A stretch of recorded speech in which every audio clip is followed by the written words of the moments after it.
After a loss to Columbia, is Kyle Neptune still going to be Villanova's head coach in March or even December?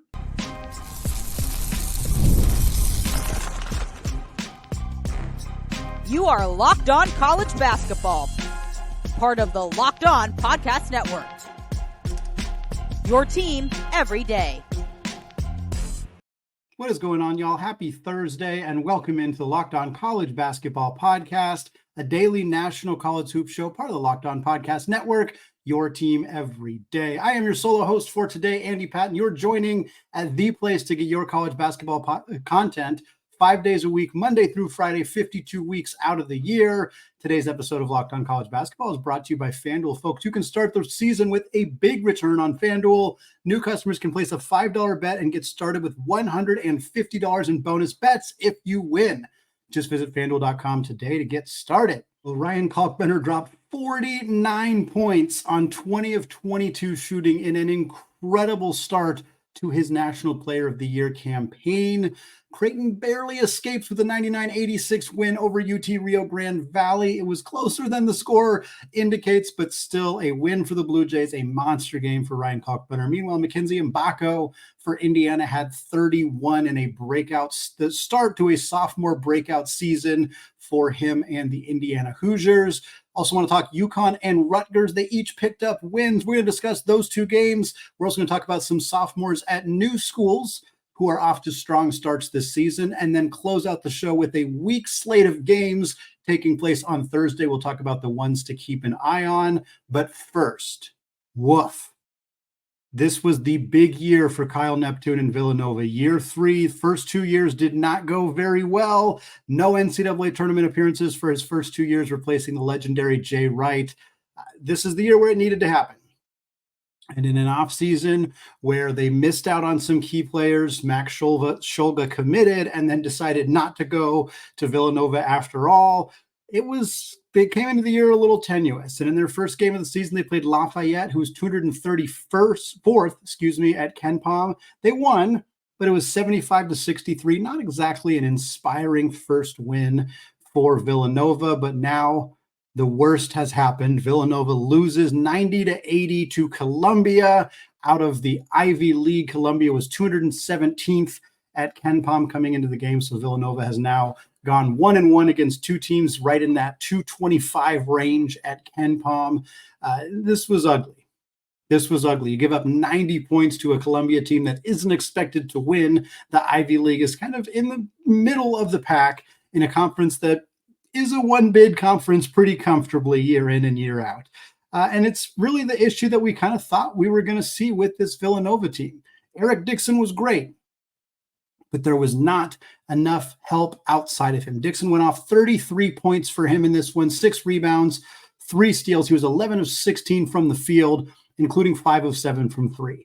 Dixon was the most important player for this Villanova team. He was in the NBA draft process until the last minute, decided to come back to Villanova for another year. Shortly after that, Kyle Neptune went out and landed Wooga Poplar in the transfer portal. The duo of Poplar and Dixon was thought to be enough to maybe get this team into the NCAA tournament conversation, top 5 spot in the Big East. Nobody thought they would challenge UConn or even potentially Creighton and Marquette and Xavier and St. John's. They thought, maybe they'll be in the back half of that conversation, but things are not looking good. Again, Dixon was amazing. The rest of the team shot 16 of 44 from the field. That's 36.5%. 36% from the field for all non-Eric Dixon players on this Villanova roster. The rest of the team again, Dixon was 5 of 7 from 3. The rest of the team was 6 of 24. 6 of 25. Even worse, 24%, 6 of 25. Horrible shooting game. Wooga Poplar, 16 points on 6 of 14 shooting. He was 2 of 8 from 3. Jameer Brickus had 4 points on 2 of 6 shooting, 0 of 3 from beyond the arc. Jordan Longino had 14 points, 4 of 13 shooting for him, including 3 of 9 from beyond the arc. This team just did not look good in this one. Again, 80 points is not awful, but 33 of them came from your best player, and your team didn't really play any defense, letting Columbia hang 90 on them. This was an ugly performance, and we're talking about a coach now who's 36-34 in 2 years plus 2 games at Villanova, has yet to make the NCAA tournament. They were ranked in each of the last 2 years. They were not ranked starting out this year and probably will not be ranked throughout the rest of the season unless they go on a long winning streak and Columbia ends up being much better than anticipated. But assuming this season goes without another tournament appearance, there is a very likely chance that Kyle Neptune is not coaching this team at the end of the season. And if things keep going like this, if they keep losing to teams outside the top 200 in KenPom, there's a chance he doesn't even make it to the end of the calendar year. We'll have to keep an eye on this situation at Villanova, as this experience with Kyle Neptune has not gone according to plan. A couple of East Coast teams that picked up victories on Wednesday. Rutgers takes down Wagner 75-52, the long-awaited debut of the pair of superstar freshmen. Unfortunately, only one of them suited up for Rutgers in that game. Ace Bailey did not play, an undisclosed injury at practice on Monday. He's listed as day-to-day by the Scarlet Knights. So Rutgers' next game is against St. Peter's on the 11th. So we will see if he is able to make his college basketball debut in that game. Dylan Harper, however, did play and dropped 20 points along with 4 assists, 3 boards, and 3 steals.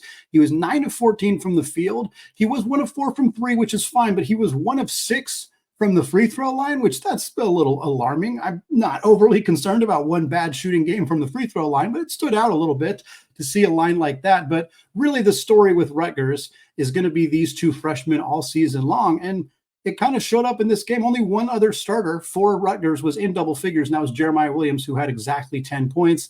This is not a great offensive team outside of Harper and Bailey. At least it's not projected to be a very good offensive team outside of them. They did hold Wagner to 52 points, but again, we're talking about Wagner, not exactly. We'll see what they look like against conference opponents. I guess that's a better way to put it. But Rutgers is 1-0, and Dylan Harper looked great. We'll see how things come together once Bailey is in the mix. And then UConn cruises to a first win of the season, 92-56 for them over Sacred Heart. Sacred Heart hung around a little bit at the beginning of this game, but UConn had a strong finish to the first half, was up 15 at halftime, and then cruised from there. Alex Karaban looked incredible. He is on. He wants that Player of the Year award. He wants to get that, and he put down a performance that's going to put him in that conversation, at least to start the year. 20 points for him. He also had 7 assists, 7 blocks, and 6 rebounds, 7 of 9 shooting for him, 5 of 7 from beyond the arc. Outside of that, freshman Liam McNeely joins a long list of freshmen who have been very good in their first game this season. We already talked about Dylan Harper dropping 20 points. Liam McNeely had 18 points, 10 rebounds, pair of assists, and a steal. He was 6 of 11 from the field, including 3 of 6 from downtown. Movement shooter, looked really good with the basketball in his hands, comfortable, was directing players, just looks like he's a really good fit in Dan Hurley's offense. Not that we're surprised by that. Solo Ball had 16 points and 3 assists. He was also 4 of 7 from 3. Backup center Terrace Reed, really good. The Michigan transfer. Probably got less attention than their other transfer addition, Aden Mahaney, but Reed was the much better player for UConn on Wednesday. 15 points, 11 rebounds, and 2 blocks on 5 of 7 shooting. Meanwhile, Mahaney did not score in his UConn debut. He did have 3 assists and a steal, but he was 0 of 3 from the field and 0 of 2 from beyond the arc. But we want to move on, talk about some sophomore transfers who are really starting to look like breakout candidates. We knew there was going to be some guys who take that sophomore leap and some guys who do it at new schools. We got 6 players we're going to talk about here coming up in just a second. But first, folks, with Robinhood Gold, you don't need a silver spoon to eat to enjoy the financial favors of the 1%. Robinhood Gold allows others to get the rates and perks usually reserved for the high society.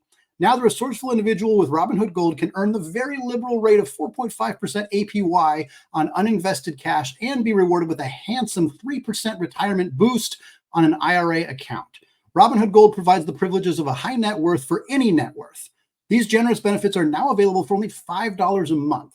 The new gold standard is here with Robinhood Gold. Sign up at robinhood.com/gold. Terms do apply for product-specific disclosures. Visit robinhood.com/gold. Investing involves risk. Rate may change. Gold membership is offered by Robinhood Gold, LLC. Folks, today's episode is also sponsored by FanDuel. Get ready to tackle the NFL season with FanDuel, America's #1 sportsbook. because right now new customers can bet $5 and get $150 in bonus bets if you win. The FanDuel Sportsbook app gives you everything you need to place live bets on the NFL all in one place. So when you get a hunch in the middle of a game, you can check out the latest stats, view live play-by-play, and so much more, all on the same page where you place those bets. And we have odds for the battle for Atlantis. No surprise, Gonzaga, after that Baylor beatdown, has the best odds to win the Atlantis tournament, plus 145 for them. Next up is Tommy Lloyd's Arizona Wildcats at plus 170, followed by Indiana, who picked up a nice win over SIU Edwardsville on Wednesday. They're at plus 600. If you like those odds, if you want to see odds for Maui or any other games coming up, go to FanDuel.com and join today. You'll get started with $150 in bonus bets if that first $5 bet is a win. That's FanDuel.com. All right, folks, segment 2, still Andy Patton, still locked on college basketball. Switching away from reviewing the games on Wednesday to talk about some sophomore standouts. My co-host Isaac Shade and Leaf Tulane talked about some of the freshman phenoms that we've seen early in the season. Derek Queen, Igor Dumine, of course, Cooper Flagg and Con Knippel at Duke. Some handful of other, Will Riley was great. There's been quite a few strong performances so far, but wanted to take a look at some sophomores. A lot of freshmen who transferred this offseason, who landed in new places, who we kind of expect, they're going to do some big things at their new school. And you never want to judge an entire offseason based on a first performance, especially when many of these teams were not playing particularly good opponents, but we still got a pretty good look at how some of these guys are going to perform in their new schools. So here are the 6 players I want to talk about here. We start with Omaha Biliew, who transferred from Iowa State to Wake Forest this offseason. And look, Steve Forbes has been known as a guard whisperer. The transfers to Wake Forest from like Hunter Salas, from Gonzaga, Tyree Appleby previously, Jake LaRavia before that. I know I'm missing some. There have been some phenomenal guards who have transferred in to Steve Forbes' program, but they do a good job with bigs as well. And I think Omaha Biliew is a really kind of under the radar as a top 20 high school prospect can be. But in his first game, again, Wake Forest was playing Coppin State. In Omaha's first game, he had 11 points, 4 boards, 3 steals, and a block. He was 4 of 5 from the field and 2 of 3 from 3. For him to be that efficient, 11 points on 5 shot attempts, getting a trio of steals, hitting both or 2 of his 3 3-point attempts, that's a really strong start to the season for Omaha, and he's definitely a player worth monitoring in the ACC. Next up is Paulius Morauskas, transfers from Arizona to St. Mary's. The Gales lost Joshua Jefferson to Iowa State, lost Aden Mahaney, who we mentioned earlier, to UConn. Needed some reinforcements on the wing for Randy Bennett's team if they want to keep up with Gonzaga. Morauskas was their primary addition, and he looked very good in his first game of the season for the Gales in a win over Towson. 14 points, 13 rebounds, 6 of 12 from the field. It's not the most efficient night, but 14 and 13 for him. It was a really balanced scoring game for St. Mary's. He had 14. Luke Barrett had 14. Jordan Ross had 14. Their other 2 starters were Mitchell Saxon and Augustus Marcelonis. They were both in double figures as well. Just a really balanced offensive attack from Randy Bennett's team, and Morauskas was a big part of that, the Lithuanian who had a really strong summer circuit, looking like a big piece for this team going forward. Next up is probably the least kind of unheralded player on this list, although he was the lowest ranked coming into college basketball from the high school ranks, and that is JT Toppin. JT Toppin was at New Mexico last year for Richard Pitino, was the best freshman in the Mountain West, was a guy that was a very late removal from the NBA draft process. A lot of folks thought he was going to stay in the draft. He probably would have been selected had he stayed, but he instead transfers to Texas Tech to join Grant McCaslin's program, a top 20 team, in my opinion, coming into the season. Texas Tech picks up a win in game 1 over Bethune-Cookman, and JT Toppin was outstanding. 19 points, 8 rebounds, 4 blocks, 2 steals, 8 of 12 from the field. He is a tremendous shot blocker. He is an efficient scorer. He's a great rebounder. He's going to be one of the best bigs in the Big 12, and he looked exactly like it in this game for the Red Raiders. Next up, Aden Holloway transferred, the kind of transfer you don't see very often, Auburn to Alabama. That's a good way to make sure you have a lot of enemies going into your sophomore season of college basketball. Crimson Tide started the season playing UNC Asheville. Holloway wasn't electric necessarily, but he had 11 points, 4 boards, and a pair of assists in this one, 3 of 6 from the field. Holloway's got a lot of competition in that guard room with, of course, Mark Sears and Latrell Wrightsell and many others who are going to play a big role for this team in the backcourt. But Holloway is expected to kind of take that sophomore lead. He was good at Auburn last year, but just I think a change of scenery, a more open offense should really allow him to thrive. And we saw that in a solid first performance for him against Asheville. 2 more guys to talk about here. Andrei Stojakovic transferred from Stanford to Cal, which is, of course, an ACC to ACC transfer because both those teams are now no longer in the Pac-12 over in the ACC. Cal played Cal State Bakersfield to start the season, and Stojakovic, the son of former NBA All-Star Peja Stojakovic, who was expected to be a big-time contributor for Stanford as a freshman, he was fine, but he was not a very efficient scorer. I think he was like under 40% from the field, didn't shoot very well from 3, despite that being what his calling card was coming into college, and of course his father's calling card in the NBA. Stojakovic looked really good in his first game with Cal, 16 points and 6 rebounds. He still had some efficiency issues, though. He's only 3 of 9 from the field in this one. He did most of his damage at the free throw line, where he was 9 of 9 in the game. Look, Coach Mark Madsen and Cal, they're going to take 9 of 9 performances from Stojakovic at the free throw line every single time. There's going to be no complaints if that's what he's able to do, but you'd like to see him shoot it a little bit better than 3 of 9 in the game overall. Last but not least, Wesley Yates III. And he's a little bit of a unique situation. He is a sophomore who transferred, but he is only a sophomore academically. He is actually a redshirt freshman for Eric Musselman's new look USC Trojans. He began his career at Washington last year. He's from Beaumont, Texas, committed to Washington because I believe his cousin or a family member was one of the coaches on staff for Mike Hopkins' staff. Of course, Wesley Yates then suffers a foot injury, does not play at all last season. Hopkins gets fired at the end of the year. Yates enters the transfers portal, goes down to California to play for Coach Musselman and a team that has 11 new transfers on the roster. And Wesley Yates looked really good in his first college game. 9 points, 3 boards, 3 assists, 2 steals, 4 of 8 shooting. He came off the bench in this one, and what'll be interesting is to see how much playing time he can carve out for USC this year, because USC has Desmond Claude, the Xavier transfer, who averaged 16.5 points a game for the Musketeers.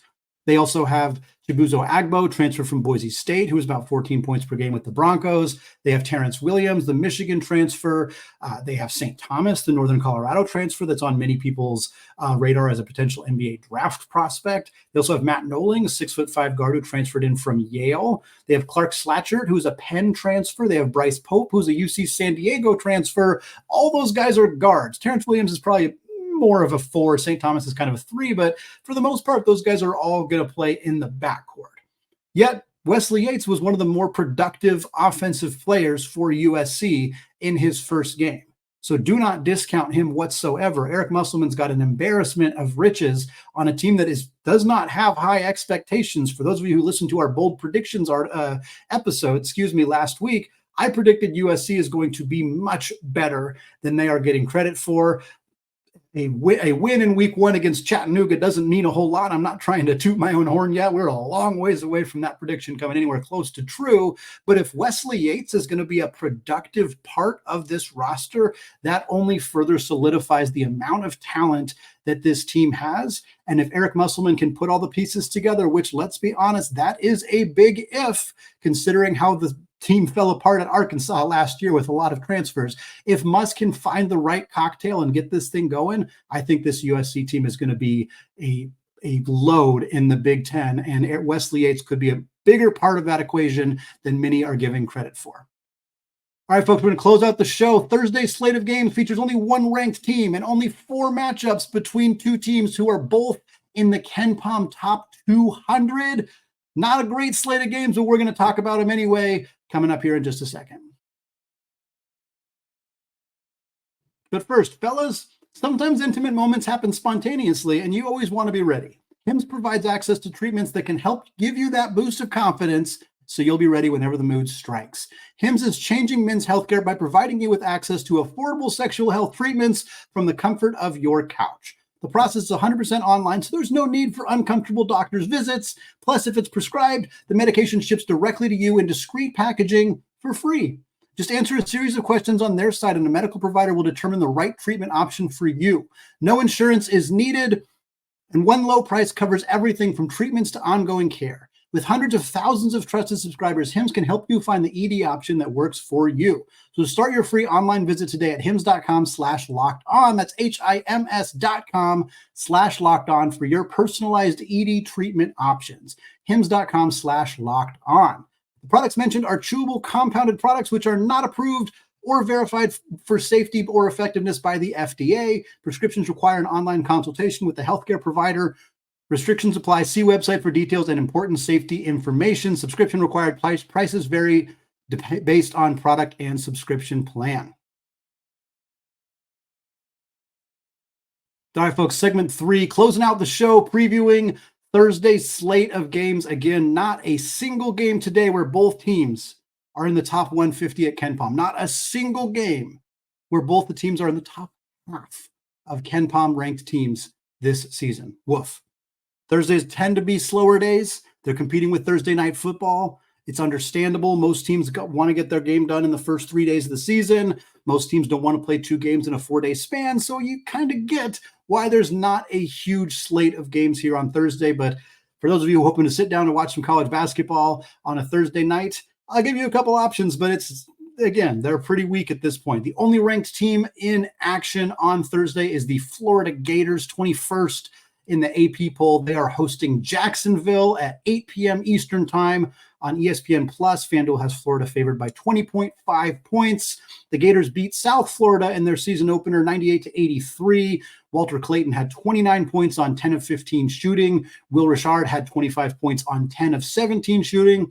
We knew those were going to be the 2 guys who led this Gators team, and they got off to phenomenal starts to the season. Alex Condon, the starting power forward, had 13 and 5 on 5 of 6 shooting. All 5 of his rebounds were of the offensive variety. Meanwhile, Jacksonville's 1-0 on the season. They beat a non-D1 school in Trinity Baptist. They only beat them by 12, 78-65. Stephen Payne III had 18 and 13 in that game. But yeah, the 20.5 point spread for Florida, I wouldn't be surprised if it hits over on that one. Next up, Chattanooga, team we just mentioned who played USC in the opener. They are taking on St. Mary's in Moraga, 10 p.m. Eastern time on ESPN+. FanDuel has the Gales by 12.5. Again, we mentioned it. St. Mary's beat Towson by 7, 76-69 in their opener. 6 Gales in double figures. 3 of them had 14. That would be Jordan Ross, Paulus Morauskas, who we mentioned previously, and Luke Barrett. Morauskas and Barrett each had double-doubles. Meanwhile, Marcelonis had 10 points and 8 assists. Chattanooga lost 77-51 to USC in that first game. They shot a pitiful 6 of 34, 17% from 3 in that first game. They also had 16 turnovers. Tell you what, if you're going to miss a bunch of threes and turn the ball over a lot, you're going to lose a lot of games, and you're definitely going to lose to a very good defensive team in St. Mary's. Would not expect Chattanooga to make this one super competitive. In fact, would probably take the over for the Gales at home in that one as well. Last 2 games, Montana State at Wisconsin, 8 p.m. on the Big Ten Network Plus. Wisconsin beat Holy Cross by 24 in their first game of the season. They're actually down by 1 at halftime, believe it or not, and then outscored Holy Cross 50-25 in the second half. 23 points, 5 boards for John Tanji. John Blackwell had 16 points and 4 boards as well. This is the first game for Montana State, who's projected to finish 3rd in the Big Sky and is just inside the top 200 at KenPom. Wisconsin should get a W here. And then the last game, Milwaukee at Northern Iowa, 8 p.m. ESPN+. Milwaukee beat a non-D1 team in Lakeland, 118-62. Northern Iowa beat a non-D1 team in Dubuque, 96-54. Neither of these teams are particularly interesting. That just happens to be the only other game that has 2 top 200 teams at KenPom. We'll see how it looks. Jermichael Stillwell had 18 and 14 for Milwaukee. Virginia transfer Leon Bond for Northern Iowa had 12 points and 7 boards. Those are the names to watch for anybody checking this one out on Thursday night. That's going to wrap it up for me today here on the Locked On College Basketball Podcast. Isaac and myself will be back with y'all on Friday's show, getting you ready for a fun weekend slate of games. We got Kansas, North Carolina, Tennessee, Louisville, Auburn, Houston, all sorts of fun contests coming your way this weekend so we can flush this Thursday night slate and get it out of there and get ready for a much more fun, exciting couple of days on Friday, Saturday, and Sunday. Thanks again for listening, folks. As always, apologies to the Lawyer family. Let's go Wildcats. And until Friday, peace out.